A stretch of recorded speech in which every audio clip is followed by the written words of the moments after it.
Ladies and gentlemen, boys and girls, children of all ages, welcome to Robert Sports Show. I'm your host, Robert. All right, we have the Elimination Chamber preview. Always the night of the eve of the Chamber tomorrow. So we had two more cases show up on SmackDown. So there's 3 cases in all to be opened tomorrow. I know there's so much speculation on who this is. I don't think it's going to be just any mind-shattering, oh my god, it's so-and-so. The first thing that I thought when I saw online, I haven't watched SmackDown yet, when I saw online the 3 cases, the very first thing I thought was swipe right.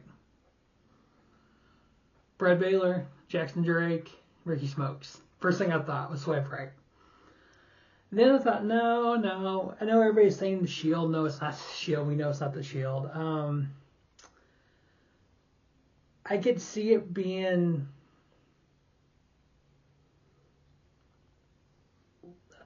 Ludwig Kaiser, Pete Dunne, Tyler Bate. Basically, the guys that have been playing the Los Americas, whatever they're called, and because the real, what's his name, is back.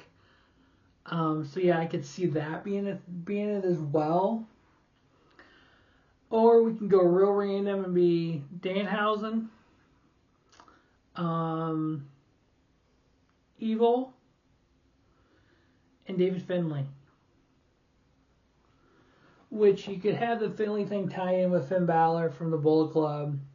Evil was part of the Bullet Club as well, and Danhausen's just Danhausen.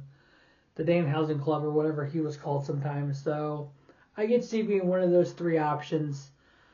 It ain't going to be just like that, just mind-shattering, oh my god, this just happened tonight. We're not in that era of professional wrestling. Sorry, we're not. Alright, the 4 matches on the Elimination Chamber pay-per-view. First, we have the Men's Chamber for the number 1 contender to face Drew McIntyre at WrestleMania.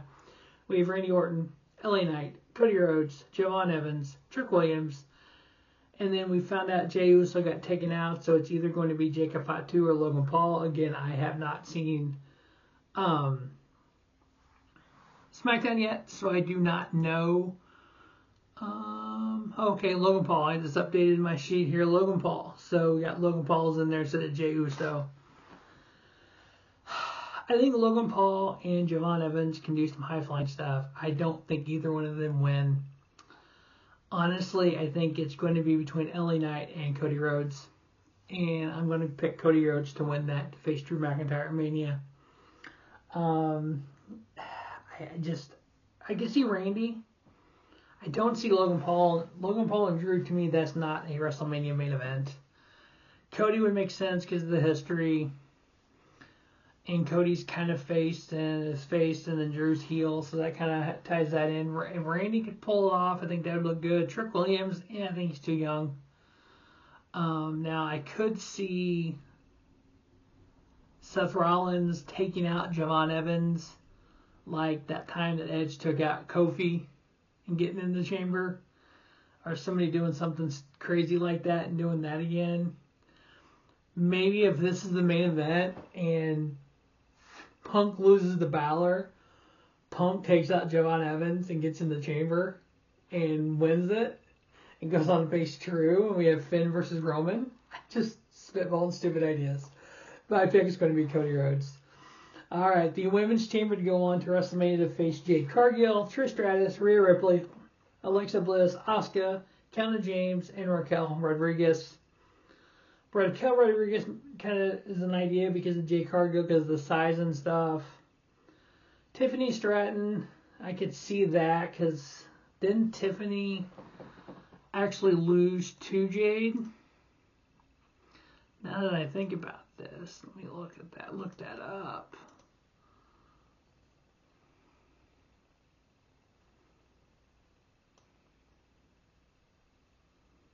Yeah. Tiffany lost to Jade, and Tiffany had 302 days. I was first thinking Rhea. But it's been a while since Rhea's had a title. I mean, it's been 2021, WrestleMania 37 when she won. That Tiffany actually makes a lot of sense as well. Her coming back and Jade beating her again, and or her beating Jade. I'm going to go with either Tiffany or Rhea on that one. I think one of those two win that one. The WWE Women's Intercontinental title line champion Becky Lynch taking on AJ Lee. It's in Chicago. It's Punk's wife. I don't know how AJ Lee doesn't win this. And just win it kind of crazy, honestly. I got AJ Lee winning that one. And then the World Heavyweight title line champion CM Punk taking on Finn Balor. Obviously, Punk already said he's going to go on to face Roman, or Roman says he's going to face Punk. And they got the tie-in with the Wise Man. So I got Punk winning this match here against Finn. If any craziness happens, it'll be in the other one. Somebody's taking out Javon Evans, but I highly doubt that they're going to do anything cool like that in 2026. The biggest surprise is going to be the cases. I know people think Jericho, but technically he's still under contract with AEW. And I don't really know of a three-man faction that could come in that would make sense, that people would know, that people would mark out for. I know everyone keeps saying the Shield. No, Dean's still under contract with AEW. We'll see what happens, but that is the picks. I'll get it watched sometime this weekend and get the review up as well. That is the preview of the 2026 WWE Elimination Chamber pay-per-view. As always, thanks for watching the Robert Sports Show, and don't just have a great day. Have a spiffy day. Robert Sports Show, your YouTube leader in sports channel content.